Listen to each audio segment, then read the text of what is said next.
Well, hey folks, how y'all doing? Welcome back. And oh man, what are we doing today, Tom? We've got this Members Mark from Sam's Club. Remember, got this for 200 bucks. And I really liked how built it was. There were a few things that I had some issues with. And I replaced the steel wheels on it. Although I've heard a lot of people say they like the steel wheels. I did not. Put a gasket on the lid to make it a little bit more tight.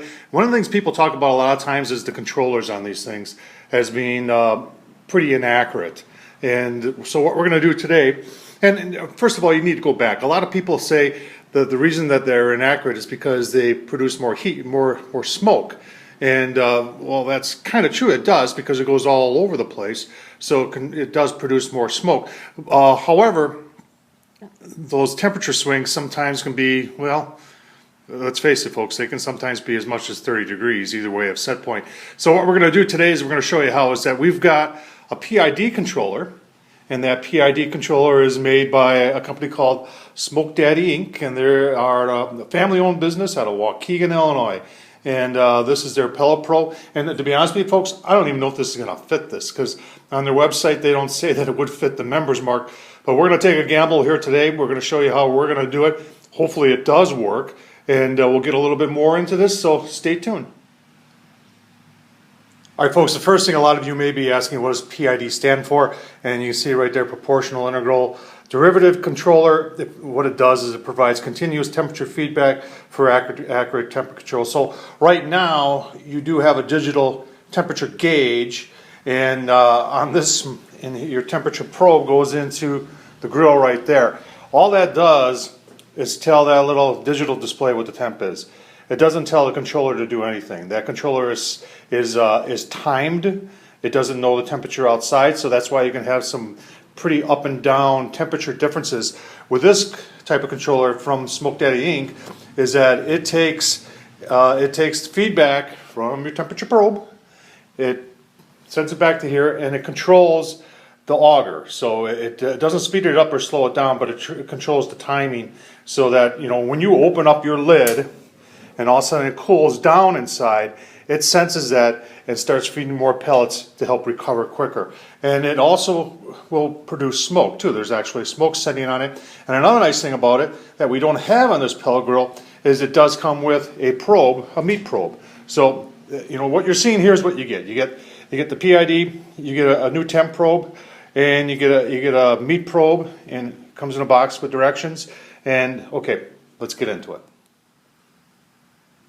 All right, we're started here. You're looking at it. Ooh, it looks complicated, folks.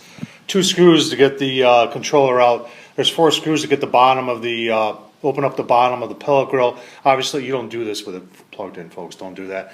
And then you just got to clip one zip tie, and then there's all your wiring, and then there's the wiring on the new one. And you're saying, well, how do I know what goes where? Well, with the Pellet Pro, they give you an owner's manual that has it in it, but they also put a sticker on the back of the box that tells you what color of the wire and where it goes.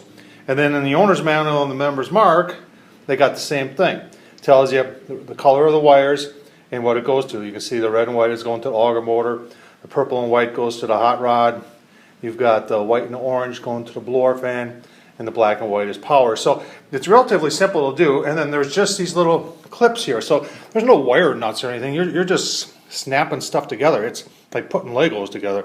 It's not really not that difficult. So I tell you what, let's get this let's get the old one out, and we'll start putting the new one in. All right. So what's nice is they leave these wires long enough where you can actually pull them off, and you can see the connectors right there. The same connectors that are on the Pellet Pro. The only thing for the probe is that the probe is connected with these 2 little wires. So you got to take a little screwdriver, take those 2 off, and then you'll be able to pull it out. And you can see on the Pellet Pro, we've got kind of the same thing. I'll take those 2 out, and then I'll feed them through the hole, which you can see right there, down into the bottom there to connect to the Pellet Pro connector. So I'll keep going on this. All right, folks, start putting some of this back together here. I know from looking at my diagrams that the red and white on the Members Mark is the auger motor, and I also know from the schematic that the blue and white is the auger motor for the Pellet Pro. So you just take them, and like I said, they go together like Legos, just like that. So we'll continue on doing this, and we'll give you another look-see. Stay tuned. Simple, super simple. Remember, folks, if I can do it, so can you. All right, folks, there's the controller all installed. Holes didn't really line up, so I had to drill another hole and put a self-tapper up here. And then down below here, there's a little gap, and I've done a pretty good job of hiding it. I got a piece of sheet metal that I painted black, and I put that behind, and then put 3 sheet metal screws to hold it in place. And then to get this last hole on the bottom here, I drilled a hole into that sheet metal and attached the pellet roller there. I've got the connections made. I haven't buttoned everything off. I want to make sure I got power, and I just want to turn it on and make sure that everything works. So let's keep your fingers crossed, folks. Oh, we got power. Blower's on. Temp's working. And the auger is turning. So we're going to turn this off. I'm going to finish buttoning things up, and you can see the Pellet Pro gives you that's your 15-minute cool down cycle. So obviously it's not hot, so I can unplug it. We're going to button everything up, take it outside, and I'll give you a look-see as she fires up. Stay tuned for that. All right, folks, you can see we got fire. She does appear to be working, and we're going to do a quick little burn, run through its paces a little bit. But stay tuned. Tom Horseman at YouTube. Folks, please subscribe and thumbs up, leave a comment. And we will do some cooks and show you how well this is going to work on the Members Mark pellet grill. That's, remember, we put the Smoke Daddy Inc. and I'll leave the link down below, www.smokedaddy.com, so you can go on their website and see all the great accessories they have for pellet grills. Folks, I appreciate you watching. Thank you very much.